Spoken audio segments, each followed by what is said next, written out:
So let's say you've prepared for your small group conversation, connected with your few, helped your few connect with each other.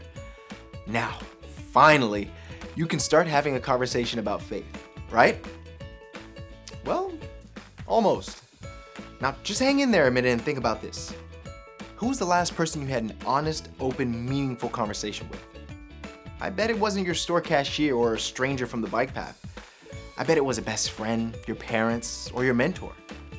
And the teenagers in your group are no different. They can have honest conversations about things that matter. Not with just anybody, anywhere, anytime. They need to have these conversations in safe places. A teenager won't feel known until someone knows them. Really knowing your small group is a big deal. Because before a teenager can know God loves them, they may need to be known by people who know God. If you want your small group conversations to matter more, know them. And not just your favorites, you've got to know every single one of your few. If you know them, you'll know things like their name, birthday, family, talents, favorite pizza toppings. You'll know their week, their friends, their exam on Monday, the game on Friday, and their new favorite song. Now that might seem like a lot, and we're not saying know all of those things about every kid, but if you want your few to feel known, you need to know them. Here's a few ways to know your few. Number 1, know their world. There are certain things that would be good to know before your small group conversation begins. Before you ask what they're doing this weekend, it would be good to know that Friday is Lisa's birthday. And the more you know about a teenager's world, the better your conversation will be. This will help you know what to say, what not to say, when to celebrate, when to challenge them, and when to comfort them. And you actually don't need a small group conversation to teach you something about your few's world. Follow them on social media, text them during the week, follow up on prayer requests, or talk to their parents. Number 2, know their personalities. Now, this is just a guess, but I'm going to assume that your small group has several different types of personalities. And I'm also going to assume that managing those personalities can sometimes be a challenge, especially when you're trying to lead a small group conversation. So, you need to know your extroverts. They have got a lot to say.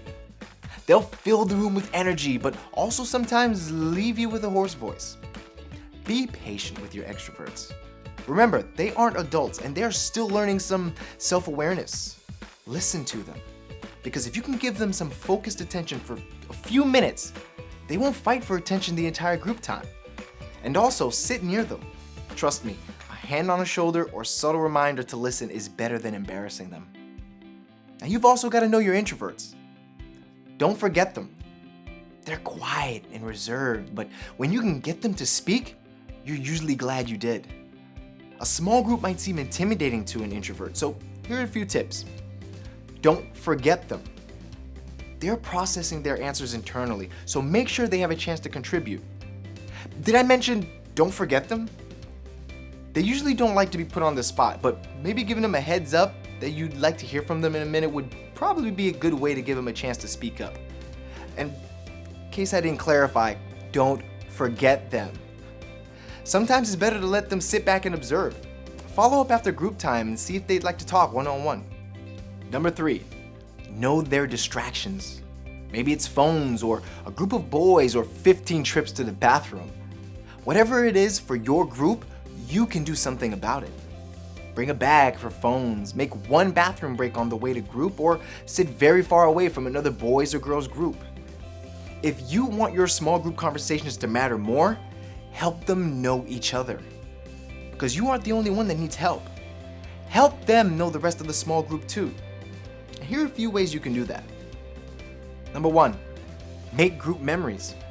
These are best outside of small group. So go see a movie, go apple picking, bake cookies, sing really loud to their favorite song. Then during group time, talk about your memories. Number 2, build group identity. We're wired for community. Don't believe me? Go to a football game sometime. Your few want a group they can call their own too. So if you want them to see themselves as a group, you could try planning group hangouts, sitting together during service, inventing a small group tradition, or creating an inside joke. And when your group has a strong group identity, they'll feel like they belong. Number 3, set group guidelines. If you want your few to really know each other, your few need to feel safe. That's where confidentiality comes in. This can be difficult to monitor.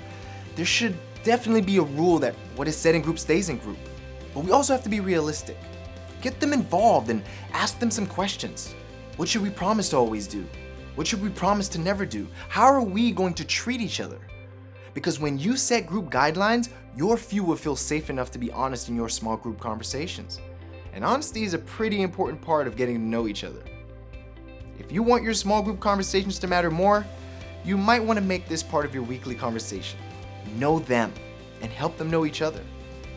Because before a teenager can know God, they may need to be known by someone who knows God.